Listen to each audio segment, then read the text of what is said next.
Hey everyone, and welcome back to the channel. Today, we're diving into something super important but often overlooked: ventilation for spray finishing areas. If you're working with paint, coatings, or any kind of spray application, you absolutely need to know about OSHA and NFPA standards. Getting this right isn't just about compliance. It's about keeping you and your team safe. So let's start with the basics. Why is ventilation so critical? When you're spraying, you're creating a cloud of flammable vapors and overspray. Without proper airflow, these can build up to dangerous levels, creating a serious fire or explosion hazard. That's where OSHA and the National Fire Protection Association, or NFPA, come in. Their standards are designed to prevent exactly that. One of the key requirements you lines find in both CSA C22.1 Section standard and NFPA 33 is the need for continuous ventilation. This means your ventilation system must be running the entire time you are spraying. It can't just be on for a few minutes here and there. The goal is to constantly pull those hazardous vapors out of the air and away from any potential ignition sources like motors, lights, or static electricity. Now, here as a crucial point, the ventilation should end stop the second you put the spray gun down. Both OSHA and NFPA specify that the ventilation system must continue to operate for a sufficient period of time after you've finished spraying. Why? Because those flammable vapors don't just magically disappear. They linger in the air and can settle on surfaces. Continuing the ventilation ensures that these residual vapors are completely cleared out, bringing the concentration well below the lower flammable limit, or LFL. This significantly reduces the risk of a delayed fire or explosion. Think of it like this: if you don't keep the fan running, you're essentially leaving a ticking time bomb in your workspace. A simple spark could be catastrophic. Proper ventilation is your #1 defense. It maintains a safe atmosphere by ensuring the concentration of flammable vapors never reaches a dangerous level. This also protects your health by removing harmful airborne contaminants. So, what's the takeaway? Always ensure your ventilation system is on before you start spraying, keep it running the entire time, and let it run for a while after you're done. Check your local codes and the specific materials you're using for exact post-spray run times. Following these OSHA and NFPA guidelines isn't just about avoiding fines. It's about creating a safe work environment for everyone. Thanks for watching. If you found this video helpful, give it a thumbs up and hit that subscribe button for more safety tips and tutorials.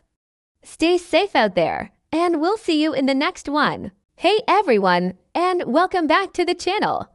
Today, we're diving into a super important topic for anyone working with spray finishing: ventilation. Getting this right isn't just about comfort, it's about safety.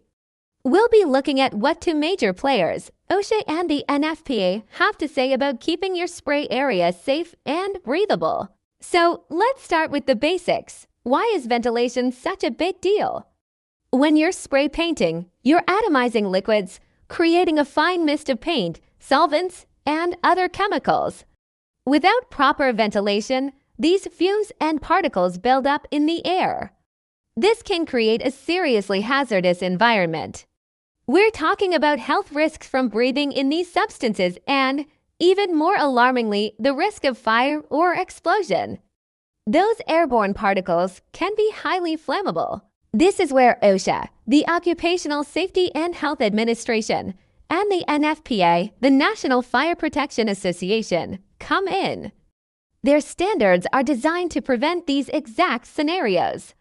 A core principle you'll find in both OSHA Standard 1910.1 Section and NFPA 33 is the requirement for continuous ventilation. This means your ventilation system must be running the entire time you are spraying, and not just during the spraying itself. It needs to keep running for a sufficient period after you've finished to make sure all the lingering vapors and residues are cleared out of the area. Think of it as a safety flush for the air. Now, what kind of ventilation are we talking about? The standards specify mechanical ventilation. This isn't just about opening a window. You need a powered system, like an exhaust fan, that is actively pulling contaminated air out of the space and replacing it with fresh, clean air. The goal is to maintain a constant, steady airflow that directs overspray and vapors away from the operator and any potential ignition sources, like motors or lights. The standards get pretty specific about the airflow required. The idea is to keep the concentration of flammable vapors well below what's called the lower explosive limit, or LEL. The LEL is the minimum concentration of a vapor in the air that can ignite. Your ventilation system's job is to ensure the air in your spray booth never, ever reaches that point. A general rule of thumb is to keep concentrations below 25% of the LEL. This provides a significant safety margin. Another critical safety feature linked to ventilation is the interlock system. Modern spray booths are often required to have their spray equipment interlocked with the ventilation system. What does this mean? It's simple but genius. Your spray gun won't work unless the ventilation fans are running. This failsafe prevents anyone from accidentally starting to spray in an unventilated space, which could quickly become dangerous. So, to wrap it all up, continuous mechanical ventilation is non-negotiable for safe spray finishing. It protects you from health hazards and dramatically reduces the risk of fire and explosion. Always make sure your system is running before, during, and after you spray. Check that it's interlocked with your equipment and that it's powerful enough to keep vapor concentrations safely below 25% of the LEL. Following these OSHA and NFPA guidelines is the best way to ensure everyone in the shop goes home safe at the end of the day. Thanks for watching. If you found this helpful, give us a like and subscribe for more safety tips. Stay safe out there.